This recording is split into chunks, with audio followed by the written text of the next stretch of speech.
નમસ્કાર દોસ્તો, ઘણા લાંબા સમય પછી મોહિત શર્માનું એક ઇન્ટરવ્યૂ સામે આવ્યું છે જે સાંભળીને તમારા હોશ ઉડી જશે.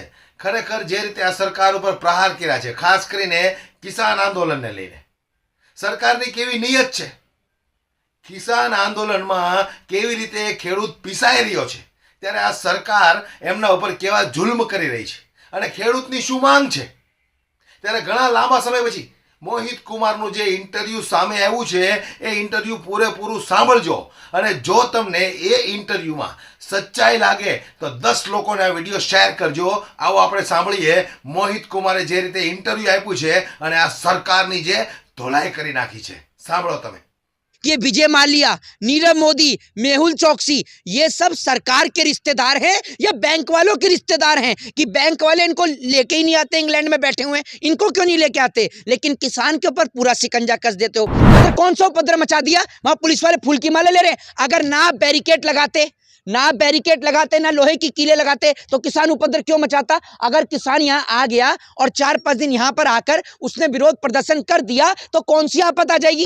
एक बात का मुझे जवाब दो, ये जो नेता तुम्हारे बैठे पड़े हैं सांसद में, जो 2-2, 3-3 बार की, 4-4 बार की पेंशन ले रहे हैं, लोकसभा की अलग ले रहे हैं, विधानसभा की अलग पेंशन ले रहे हैं, इनके बाप का देश है. मोदी की विदेश यात्रा पे अंकुश लगाओ. जब जब देश मुसीबत से जूझा है, हमारा प्रधानमंत्री देश छोड़ के भागा है. मणिपुर उठा लो तो लापता देश से. देश का किसान है, देश का जवान है, तो ये देश है, वरना देश नहीं है, याद रखिएगा. तो लगातार दावा दे रही है कि हम गरीब मजदूर और किसानों के लिए हक में काम कर रहे हैं. जितने 2000 रुपए का तुम दे रहे हो ना, जितने 6000 रुपए तुम सम्मान निधि है जो दे रहे हो तुम, इतने 6000 में यूरिया के कट्टे नहीं आ रहे, खाद का कट्टा नहीं आ रहा. और जितने तुम 6000 रुपए दे रहे हो उससे तो ज्यादा इनके तंबाकू भर जाते हैं हुक्के में. हैं आप ये 6000 दे के एहसान कर रहे हो. आप एक बात मुझे बताओ, और सबसे बड़ी बात, जयंत चौधरी के दोस्त नरेंद्र मोदी ने भारत देश के किसानों को बहुत बड़ा रत्न दिया, कील वाला रत्न. देख रहे हो रोडों पर लगा रखे कील वाले रत्न. एक बात मैं आपको बता दूं, झुका हुआ जाट और टूटी हुई खाट किस काम की नहीं. जाटों ने जीवन जिया है तो सर उठाकर, और आज अगर माननीय चौधरी चरण सिंह जिंदा होते तो जयंत चौधरी को घर से बाहर कर देते. ये बात मैं दावे के साथ कह रहा हूं, क्योंकि इस देश के अंदर जाटों ने जीवन ही सर उठाकर जिया है, कभी किसी के आगे सर झुकाया नहीं है. ये भूल गए जाट आंदोलन के दौरान हमारे भाइयों को मारा गया, पीटा गया. भूल गए बागपत बड़ौद पर जब हमारे किसान भाई बैठे गए थे, बुजुर्ग किसान बैठे गए थे, रात को उन पर लाठियां भाजी गई. ये लोगों को तो भाजपा के आगे झुकना ही नहीं चाहिए था. पार्टी, दल, ये सब बाद में है. अगर देश है, देश का किसान है, देश का जवान है, तो ये देश है, वरना देश नहीं है, याद रखिएगा. देश के किसान और जवान से देश बनता है. अगर देश के किसान इस देश का दिल है तो उसकी धड़कन इस देश का जवान है. जवान और किसान का साथ, जय जवान जय किसान का नारे वाला ये देश है. चौधरी चरण सिंह जिन्होंने अपना सारा जीवन इस देश के किसान के लिए लगा दिया, इस देश के मजदूर के लिए सारा जीवन समर्पित कर दिया. समझ रहे हो, सारा जीवन उन्हीं को दे दिया, किसानों को. आज उन्हीं के सुपुत्र ने भारतीय जनता पार्टी को ज्वाइन कर लिया. वो भारतीय जनता पार्टी जिसने किसानों को पहले बॉर्डरों पर बिठाया और हमारे कई किसान भाई उस आंदोलन के दौरान शहीद हुए. लखीमपुर खीरी के अंदर हमारे किसान भाइयों के ऊपर गाड़ी चढ़ाने का काम किया गया. अजय मिश्रा टैनी, सबको पता है उसके बेटे के द्वारा किस तरीके से घिनौना काम किया गया. तो किसान सिर्फ ये कह रहे हैं, एमएसपी की गारंटी दो, स्वामीनाथन रिपोर्ट लागू करो, और तत्काल प्रभाव से लखीमपुर खीरी में जो हमारे किसान भाई जो हैं उनके ऊपर गाड़ी चढ़ाई गई थी, उनको सख्त से सख्त सजा दी जाए जिसने गाड़ी चढ़ाई.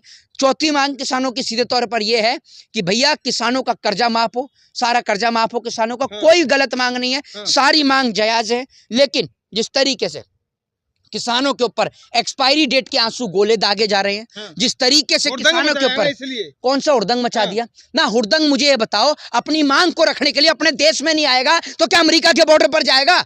है बड़े ही बेवकूफ बड़ी बात करते हो. ये किसान हरियाणा पंजाब, क्या हाउस अरेस्ट कर दोगे किसान को. है जब किसान अगर इनसे गिड़गिड़ाता रह जाता है कि भाई साहब नदी में पानी छोड़ दो, हम फसल सूखी पड़ रही है, नदी में पानी छोड़ दो, तब ये सरकार पानी नहीं छोड़ती. आज इनको पता किसान दिल्ली कूच करने को तैयार है तो नदियों में, नहरों में पानी छोड़ दिया. पूरी दिल्ली में धारा 144 लागू कर दी. कोई किसान के पक्ष में किसी गाड़ी के ऊपर किसान लिखा हुआ नजर आ जाए तो पुलिस गाड़ी को पकड़ रही है, लोगों को पकड़ रही है. अरे हम देशद्रोही हैं, हम गुंडे गुंडे हैं क्या? हम मवाली हैं क्या? हैं हम इस देश के नागरिक हैं और ये किसान हमारे देश का अन्नदाता है। और एक बात बता रहे हैं नरेंद्र मोदी जी को कि अगर भाजपा सरकार को किसी भरम में जी रही हो तो इस देश के जवान और किसान को जो आपने बलि का बकरा बना रखा है ना, ये देश जवान और किसान से चलता है। और इस देश के वो तमाम बीजेपी के अंधभक्त जो अपने आप को बहुत बड़ा देशभक्त समझते हैं ना, अगर देशभक्त हो तो किसान और जवान की आवाज को उठाओ। हिंदू और मुसलमान जो करते रहते हैं ना 24 घंटे ट्विटर पे 2-2 रुपए लेकर, इन्होंने वो हालत कर दी, ट्विटर पे कोई आवाज उठाए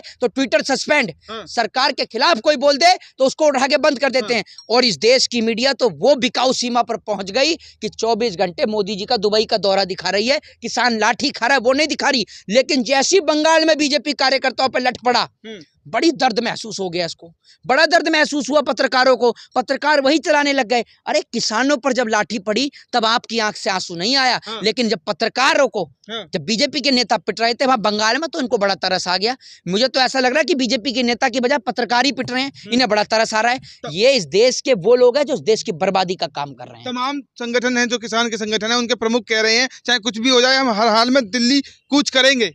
पूरा देश किसान के साथ है, जरूरत पड़ी तो लोग घरों से निकल कर क्यों नहीं करेंगे? क्यों सरकार का विरोध करेंगे आप? सरकार का विरोध मैं खुलेआम करूंगा, अपने देश के किसान और जवान को नहीं छोड़ूंगा। ये किसके बच्चे हैं जो फौजी बने पड़े हैं? ये नेताओं के बालक हैं? बता दो कौन से नेता के बालक है? सारे किसान मजदूर के बालक हैं जो फौजी बने पड़े हैं। ये बेचारे आज खुद ये सोच रहे हैं कि सामने मेरा बाप खड़ा है और मैं उसका बेटा अपने बाप के ऊपर आंसू गैस के गोले दाग रहा हूं। उन्हें भी शर्म आ रही है। और सबसे बड़ी बात, जिन्हें आप कह रहे हो ना कि ये दंगे फैला रहे हैं, अभी वीडियो तत्काल प्रभाव से मैं आपको दिखा दूं कि वहां पर जिस तरीके से किसान भाई पूछ रहे हैं, वहां पर किसान भाई पूछ रहे हैं कि आप में से किसी को अगर लंगर चखना है तो आप मुझे बताइए, हम अपने एक आदमी को भेज रहे हैं, अगर आपको लंगर चखना है तो आप ये बताइए। तो वो किसान है जिसको आप उपद्रवी बता रहे हैं ना, वो उपद्रवी नहीं है। ये देख लीजिए वीडियो।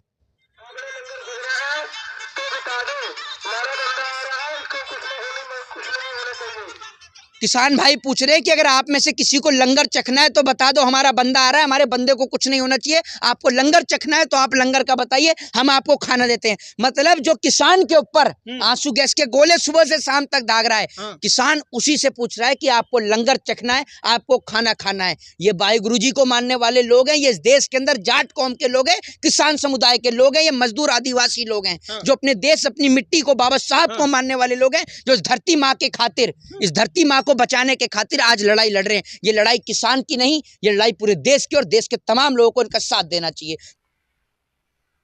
સાંભળ્યું ને? તો વધુ 10 લોકોને શેર કરો જેથી કરીને લોકોને ખબર પડે। તમારી આસપાસ જો ખેડૂતો રહેતા હોય ને તો એમને પણ આ ઇન્ટરવ્યૂ સંભળાવો, અને ઇન્ટરવ્યૂમાં હિન્દીમાં વાત કરે છે એનો અનુવાદ કરીને તમે આસપાસ રહેતા ખેડૂતોને સમજાવો કે સરકારની શું નિયત છે।